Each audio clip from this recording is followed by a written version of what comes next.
आज हम देखने वाले डिस्प्ले सप्लाई या कौन कौन सी होती है।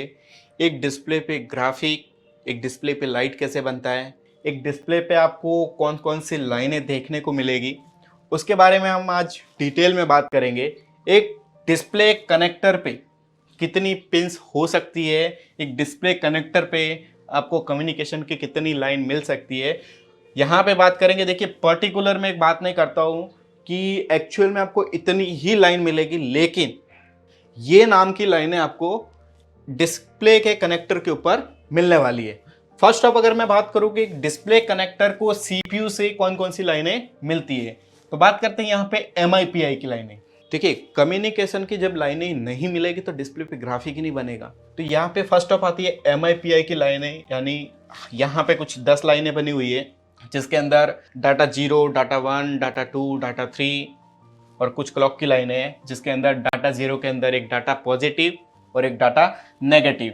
तो यहाँ पे आप देख सकते हैं MIPI data positive, data negative, MIPI की डाटा 1 की पॉजिटिव, एमआईपीआई की डाटा 1 की नेगेटिव, इसी तरीके से डाटा 2 की पॉजिटिव, डाटा 2 की नेगेटिव, डाटा 3 की पॉजिटिव, डाटा 3 की नेगेटिव, क्लॉक पॉजिटिव और क्लॉक नेगेटिव। ये सारी लाइनें हमको सीपीयू से डायरेक्टली डिस्प्ले के कनेक्टर पर मिलेगी, जिसके बीच में हमको ड्यूल कोयल मिलेंगे देखने को। देखिए, कोयल के चैप्टर में हमने चेक किया था ड्यूल कोयल क्या होता है, मतलब एक साथ दो कोयल आपस में जुड़ी हुई। तो यहाँ पे आपको डिस्प्ले कनेक्टर के आसपास में या फिर सीपीयू के आसपास में ड्यूल कोयल देखने को मिलती है। अब बात करते हैं जब आपका ड्यूल कोयल रिमूव हो जाएगा, इसमें प्रॉब्लम क्या क्या देखने को मिलेंगे जब एमआईपीआई की लाइनें प्रॉब्लम होगी। या तो सीपीयू के नीचे से जो प्रिंट रहेगा उसका वो ड्राई सोल्ड हो जाएगा, या उसका बॉल वहां से टूट जाएगा, या उसका प्रिंट वहां से रिमूव हो जाएगा, तब ये लाइन आपको वहां से ब्रेक हो जाएगी, आपको देखने को नहीं मिलेगी। इसके ऊपर जो जीआर वैल्यू होने वाला है वो हमारा 300 से 600 के बीच में होने वाला है।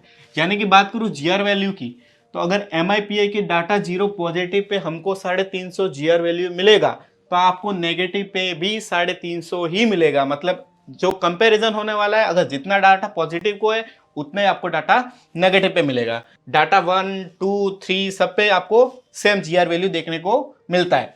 अब फॉल्ट की बात करते हैं साथ में चलते हुए कि फॉल्ट क्या क्या आते हैं। अगर सीपीयू से उसका पिन ड्राई सोल्ड हो जाएगा, तब आपका यहाँ पे जो जीआर वैल्यू है वो बैटरी कनेक्टर पे नहीं आएगा। तो उसके अंदर फर्स्ट ऑफ आप इस ड्यूल कोयल के ये कॉर्नर पे, यानी एक कॉर्नर आपका रहेगा डिस्प्ले कनेक्टर के जस्ट पास वाला, एक रहेगा आपके उस कोयल का दूसरा सिरा, यानी कोयल के दूसरे सिरे पे, क्योंकि लाइन सीपीयू से आ रही है। यानी कि आपको अगर यहाँ पे चेक करना है कि आपको 350 वैल्यू मिल रहा है कि नहीं। अगर यहाँ पे 350 वैल्यू मिल रहा है और आपको यहाँ पे भी चेक करना है कि आपको यहाँ पे मिल रहा है कि नहीं, अगर यहाँ पे नहीं मिल रहा है तो आप इस ड्यूल कोयल को निकाल के यहाँ पे इस लाइन को जंपर कर सकते हैं, क्योंकि ड्यूल कोयल को निकाल के आप जंपर कर सकते हैं। इसी तरीके से सारे कोयलों को निकाल के भी आप जंपर कर सकते हैं। अगर आपकी इसमें से एक भी कोयल ओपन रहेगी, यानी कि आपका सप्लाई वहां से आपको नहीं मिलेगा। सेकंड, अगर यहीं से ड्राई सोल्ड है या यहीं से डिस्कनेक्ट है, तो उस कंडीशन में आपको सीपीयू निकाल के रिवॉल्व करना पड़ेगा। तो ये बात हुई एमआईपीआई की लाइनों की। अब बात करते हैं रीसेट की लाइन। देखिए, हमारे फोन के अंदर हम कुछ भी फोल्डर ओपन करते हैं, कुछ भी एप्लीकेशन ओपन करते हैं, जैसे ही क्लिक करते हैं ना, एक इमेज चेंज हो जाता है। जैसे कि कॉलिंग के ऑप्शन पे सेलेक्ट किया, तब उधर नंबर डायलिंग का ऑप्शन आ जाता है कि आपको डायल कैसे करना है। 1 2 3 4 1 करते हैं तो 1 आ जाता है, 2 करते हैं 2 आ जाता है। तो रीसेट किस लिए काम किया जाता है? जब आप किसी स्क्रीन के ऊपर किसी ऑप्शंस को क्लिक करते हैं, तब आपका जो फोटो चेंज हो जाता है, वो हमारा जो लाइन काम करता है वो है रीसेट। अब रीसेट लाइन आपको कहां से मिलेगा? सीपीयू से। अब इसके बीच में आपको हाई वैल्यू का रेजिस्टेंस मिल सकता है, यानी उसकी वैल्यू के हिसाब से, क्योंकि हाई वैल्यू रेजिस्टेंस लगने का रीजन है कि उसके अंदर आपको 1.8 वोल्टेज की लाइन मिलेगी। यानी अगर आप हॉट टेस्टिंग के अंदर चालू कंडीशन के अंदर सेट को चेक करेंगे, तो यहाँ पे रीसेट की लाइन के अंदर आपको 1.8 वोल्टेज की लाइन देखने को मिलेगी। कंपोनेंट की अगर मैं बात करूं तो पैरेलल कनेक्शंस के अंदर यहाँ पे आपको कैपेसिटर देखने को मिलेंगे जो प्रोटेक्शन का काम करेंगे। सेकेंड लाइन की बात करूं, यहाँ पे टीई यानी टीयरिंग इफेक्ट। देखिए, पुरानी जितनी टीवीज होती थी ना, उसके अंदर आपने देखा रहेगा कि चलते हुए टीवीज के अंदर ना कभी कभी ऐसे लाइनें आ जाती थी। कभी आपका मोबाइल गिर जाता है, डैमेज हो जाता है, लेकिन उसका डिस्प्ले डैमेज नहीं होता, लेकिन उस डिस्प्ले के अंदर, देखिए स्क्रीन डैमेज नहीं हुआ, लेकिन आप उसके अंदर डिस्प्ले दूसरा चेंज करके भी देखते हैं ना, तो आपको लाइनें दिखती है। या आप मोबाइल यूज करते हैं और कभी कभी आपको एकदम से ऐसा ग्राफिक है वो फ्लिकर होते हुए दिखता है। तो वो जो प्रॉब्लम आपको मिलता है ना, वो मिलता है आपको टेयरिंग इफेक्ट की। इसके अंदर भी आपको 1.8 वोल्टेज जो कि सीपीयू से हमारे डिस्प्ले कनेक्टर को मिलता है। ठीक है, तो टेयरिंग इफेक्ट का काम, अगर इस तरह की प्रॉब्लम हो तो आपको टेयरिंग इफेक्ट की लाइन को चेक करना है, जिसके बीच में एक आपको हाई वैल्यू का रजिस्टर मिल सकता है। कंडीशन है मिल भी सकता है और डायरेक्टली भी आपको सीपीयू से कनेक्टर पे लाइन जा सकती है। अगर डायरेक्ट जा रही है तो आपको सीपीयू रिवॉल्व करना है, अगर बीच में कोई रजिस्टर लगा है हाई वैल्यू का तो उस पर आपको रीडिंग चेक करनी है, उसका वैल्यू चेक करके उसको रिप्लेस करना है। थर्ड, अगर मैं बात करूं यहाँ पे तो आईडी की लाइन है, यानी आईडी की लाइन 0 है, आईडी की लाइन 1 है। आईडी की लाइनें कितनी भी हो सकती है, 1 से लेकर के 5 के बीच में कितनी भी हो सकती है। तो आईडी की लाइनों का भी कम्युनिकेशन एक डिस्प्ले पे ग्राफिक बनाने के लिए सीपीयू से डिस्प्ले कनेक्टर पे दिया जाता है। एनटीसी की लाइनों का भी कनेक्शन आपको यहाँ पे डिस्प्ले कनेक्टर पे दिया जाता है। और एलसीएम एरर, एलसीडी का जो एलसीएम एरर आता है उसका भी कनेक्शन आपको डिस्प्ले कनेक्टर दिया जाता है। अगर एलसीएम एरर की बात करूं या आईडी की लाइन की अगर मैं बात करूं तो ये दोनों कंडीशन के अंदर अगर ये लाइनें नहीं आएगी तो आपका डिस्प्ले ब्लैंक दिखेगा। अगर रीसेट की लाइन भी आपके डिस्प्ले कनेक्टर पे नहीं आएंगी तो भी आपका जो डिस्प्ले है वो ब्लैंक दिखेगा। अगर टेयरिंग इफेक्ट की बात करूं, अगर वो लाइन ब्रेक होगी तो आपके डिस्प्ले पे आपको फ्लिकर देखने को मिलेंगे। एमआईपीआई की लाइन की बात करूं तो यहाँ पे भी एक भी लाइन अगर आपकी ब्रेक हो गई तो आपके डिस्प्ले पे किसी तरह का ग्राफिक नहीं बनेगा, यानी ब्लैंक स्क्रीन आपको दिखेगी। इस कनेक्टर के अंदर एक लाइट किस तरीके से काम करती है उसको लाइट कॉन्सेप्ट के अंदर हम देखेंगे। बात करते हैं पावर से आपको कौन कौन से वोल्टेज मिलेंगे। हम यहाँ पे अभी एक सर्किट ड्रॉ करने वाले हैं। पावर आईसी से आपको 1.8, 2.8 कौन कौन से वोल्टेज देखने को मिलेंगे उस पे भी हम डिटेल में बात करते हैं। एमआईपीआई की लाइनें, reset, tearing effect, ID, NCT और एलसीएम की जो लाइनें वो हमको सीपीयू से देखने को मिलती है। चलते हैं हमारे नेक्स्ट टॉपिक कि एक डिस्प्ले कनेक्टर को पावर आईसी से कौन कौन से वोल्टेज मिलते हैं डायग्राम की हेल्प से। डिस्प्ले सप्लाई, अब बात करते हैं कि वोल्टेज के रूप में हमको जो 1.8 है, 2.8 है या +5 -5 वाले वोल्टेज है वो हमको कहाँ से मिलेंगे। तो फर्स्ट ऑफ हम बात करते हैं पावर आईसी से 1.8 वीआईओ वोल्टेज हमको जो कि डिस्प्ले कनेक्टर पे मिलेगा। अगर मैं बात करूं यहाँ पे पावर से हमको वीडीडी 2.8 वोल्टेज भी मिल सकता है। अगर पावर से नहीं मिल रहा है तो हमको एलडीओ की हेल्प से भी 2.8 वोल्टेज मिलेगा।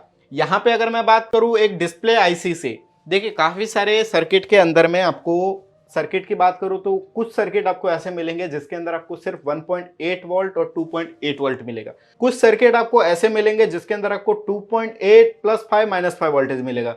कुछ सर्किट के अंदर आपको ये तीनों ही वोल्टेज देखने को मिलेंगे। ठीक है, अगर +5 -5 वोल्टेज की बात करूं तो इसके लिए पर्टिकुलर किसी सर्किट के अंदर एक डिस्प्ले आईसी बनी हुई रहेगी, डिस्प्ले ग्राफिक आईसी जो कि 15 वोल्ट की रहने वाली है, जो कि हमारे सर्किट से वीएसएन और वीएसपी यानी +5 और -5 के वोल्टेज को इंजेक्ट करके डिस्प्ले कनेक्टर पर ग्राफिक बनाने के लिए देने वाली है।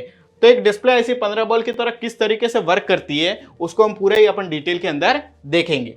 डिस्प्ले ग्राफिक के लिए एक 15 वोल्ट की आईसी, एक ग्राफिक आईसी, एक डिस्प्ले आईसी किस तरीके से वर्क करती है, इसका स्ट्रक्चर क्या होने वाला है, कौन से पैड पे आपको कौन सा वैल्यू मिलेगा, कहाँ पे आपको इनेबल सिग्नल, कहाँ पे आपको I2C कम्युनिकेशंस और कहाँ पे आपको वीबैट की सप्लाई देखने को मिलती है। तो ये हमने कुछ स्ट्रक्चर ड्रॉ किया है कि एक 15 वोल्ट की डिस्प्ले आईसी, एक 15 वोल्ट की ग्राफिक आईसी किस तरीके से वर्क करती है, जो अपने आउटपुट के रूप में वीएसपी और वीएसएन यानी कि +5 और -5 वोल्टेज किस तरीके से बनाती है।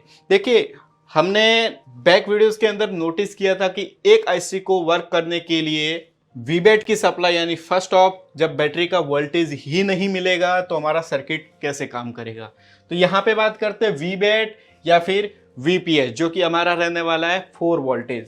यहाँ पे हमारा जो 4 वोल्टेज है ये हमारे D1 और C1 की पिन पे जाने वाला है। D1 और C1 के बीच में हमको एक यहाँ पे कोयल मिलने वाला है जिसको हम LX और VID के नाम से जानेंगे। अगर GR वैल्यू की बात करूँ तो एक वीबैट और वीपीएस पे आपको 300 से 800 के बीच में कोई भी GR वैल्यू मिलेगा, जिस पे हॉट टेस्टिंग के अंदर आपको 4 वोल्टेज देखने को मिलता है। तो यहाँ पे C1 और D1 पे आपको 4 वोल्टेज देखने को मिलता है। सेकेंड, एक आईसी को वर्क करने के लिए बॉडी के साथ ग्राउंड की जरूरत यानी नेगेटिव सप्लाई की जरूरत होती है। तो यहाँ पे हमारा E2 और B3 पॉइंट ग्राउंड का काम करने वाला है। थर्ड, कमांड सिग्नल यानी सीपीयू से हमको कमांड चाहिए I2C के सीरियल डाटा और सीरियल क्लॉक का। तो यहाँ पे सीपीयू से हमको सीरियल क्लॉक, सीरियल डाटा जो कि 1.8 वोल्टेज के रूप में हमको मिलने वाले हैं।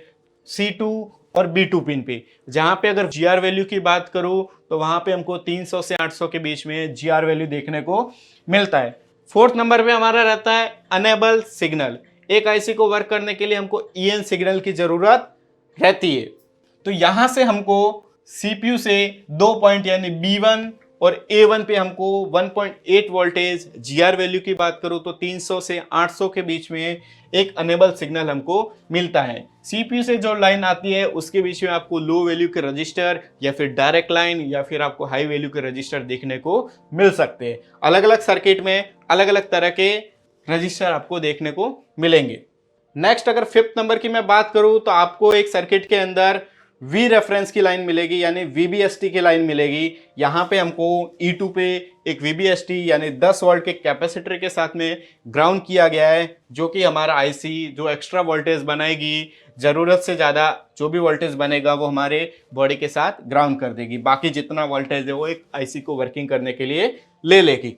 फिर जब ये सारी चीजें मिल जाएगी, जब एक इनपुट वोल्टेज मिल जाएगा, जब आपको ग्राउंड मिल जाएगा, जब आपको I2C कम्युनिकेशन यानी कमांड के सिग्नल मिल जाएंगे, जब आपको एक अनेबल सिग्नल मिल जाएगा, जब आपको VBST की लाइन मिल जाएगी, जब ये सारी चीजें मिल जाएगी तब आपका ये जो आईसी है वो वर्किंग कंडीशन में आ जाएगा। अब वर्किंग कंडीशन में आएगा तो आपको आउटपुट के रूप में कुछ ना कुछ वोल्टेज प्रोवाइड करेगा। तो हमको आउटपुट के रूप में यहाँ पे E3 पिन से और E3 पिन से हमको VSP यानी +5 वोल्टेज और E2 पिन से हमको VSN यानी कि -5 वोल्टेज जो कि हमको मिलेंगे डिस्प्ले के कनेक्टर पे। देखिए गाइस, एक डिस्प्ले को CPU से भी सिग्नल मिल रहा है, एक डिस्प्ले को पावर से भी वोल्टेज मिल रहा है और एक डिस्प्ले कनेक्टर पे हमको डिस्प्ले आईसी से भी वोल्टेज मिल रहा है। मोबाइल रिपेयरिंग फील्ड के अंदर एक सर्किट एक ही तरीके से वर्क नहीं करता है, हर एक सर्किट अलग अलग तरीके से वर्क करता है। किसी सेक्शन में आपको ग्राफिक आईसी देखने को नहीं मिलेगी, किसी सेक्शन में आपको ग्राफिक आईसी हमारा डिस्प्ले कनेक्टर पे जो CPU से कम्युनिकेशन की लाइन है और पावर से जो मिलने वाले 1.8 और हमारे 2.8 वोल्टेज भी एक साथ देखने को मिलेंगे।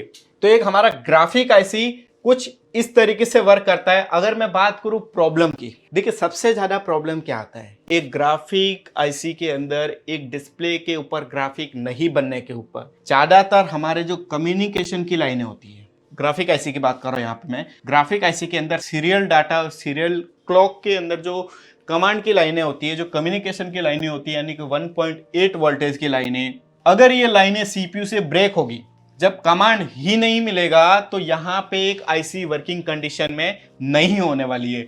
या फिर आपको जब एनेबल सिग्नल ही नहीं मिलेगा तो आपकी ये आईसी वर्किंग नहीं होने वाली है।